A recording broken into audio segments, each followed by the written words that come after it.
Assalamu alaikum rahmatullohi barakatuh. 2021 жыл 11 сентябрь. Мынакей Каракөлдүк бир туугандардын жардамы менен, боорукер бир туугандардын жардамы менен, Россияда чет өлкөдө иштеген боорукер бир туугандардын жардамы менен азыр биз ушул 60 жалпысынан 60 балага окуу куралдарын бергенин турабыз. Бардыгыңыздардын кылган садакаңыздарды Аллах кабыл кылсын, үй-бүлөңүздөргө тынччылык берсин, береке берсин, рызкысын көбөйтүп берсин. Кудай буйруса ушу 60 балага беребиз. Бул жагы ушу 1-чи класстан 4-чү класска чейин, бул жагы 5-чи класстан 11-чи класска чейин.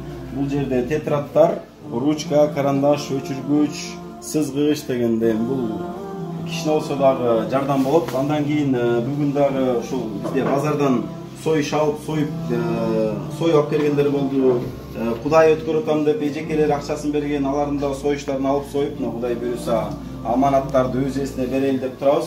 Бардыгыңыздардын кылган ушул амалдарыңыздарды Аллах кабыл кылсын, үй-бүлөңүздөргө тынччылык берсин. Кудай буйруса мынакей аманаттарды өз эсине бергенин турабыз.